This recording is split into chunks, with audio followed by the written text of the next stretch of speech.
Parents of young children might be familiar with the gaming platform Roblox. It launched in 2006. Roblox enables users to experience a wide array of games and experiences, some of which are designed by the platform's own users. Roblox currently has 82 million active users, with nearly 20% of those users under the age of 9. And that is a basis of a lawsuit now filed by the Louisiana Attorney General Liz Murrill against Roblox, which she alleges has failed to implement an age verification process, making it a breeding ground for pedophiles who can easily create fake birthdays to gain access into the platform. Part of AG Merl's lawsuit against Roblox reads as follows. For years, defendant has knowingly enabled and facilitated the systematic sexual exploitation and abuse of children across the United States, including in Louisiana.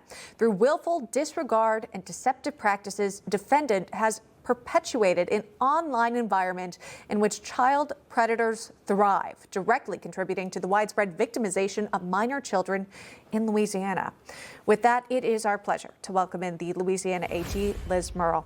AG, welcome, and thanks so much for coming on. Can you elaborate what you've been able to uncover here and what's been alleged against this gaming program when it comes to young users? You know, what's clear about this program is that it is dangerous by design.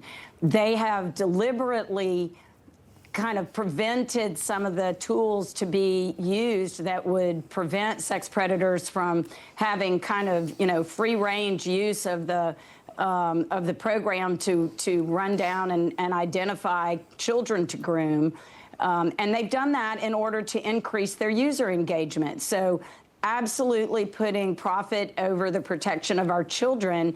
And this is a platform where they know that almost 60% of their user base, which is, you know, on the order of hundreds of millions of people, are children that are under the age of 16.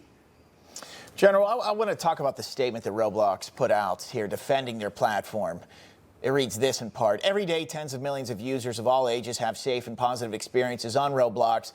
Abiding by the company's community standards, Roblox takes any context or behavior on the platform that doesn't abide by its standards extremely seriously. And Roblox has a robust set of proactive and preventative safety measures designed to catch and prevent malicious or harmful activity on the platform. So clearly they don't agree with this lawsuit.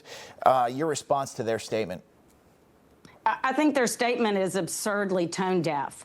You know, I mean, the fact that they ignore the thousands and millions of children that are being exposed to sex predators on their app by saying that millions of them have positive experiences on the app is tone deaf. I mean, they are ignoring the clear and present danger that exists for children on their app and trying to basically, you know, cover over that by talking about the positive experiences. The positive experiences pale when you look at the negative ones and the exposure that our kids have to extreme sexual exploitation and abuse on this app. Wow. I mean, no question there is risk when you're operating online and in many instances, anonymous users. You don't know exactly who the person is behind a character and who they claim to be.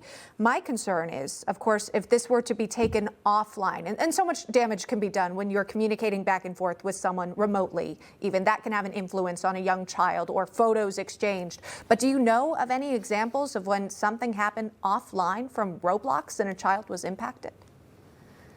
Well, we do have numerous examples of that, and we track as best we can through the ICAC tips that we get through the NCMEC tips from the National Center for Missing and Exploited Children that are filtered down to our states through our Internet Crimes Against Children task forces. And we have one example that we talk about in the lawsuit where a sheriff was executing a warrant, and at the time they were executing the warrant, they walked in on an individual who was masking his voice as a 14-year-old girl on Roblox, attempting to groom a child. And you know, part of what they do is they may meet them, groom them, and then, you know, they can access them and talk to them on this app. They can also get them to move to other apps. And I've seen some attempt to say that the actual exploitation happens on other apps, but this is the one where they meet them and groom them and move them. So, you know, I don't think that's an answer either. Information. Truth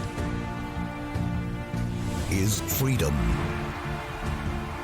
Is Newsmax.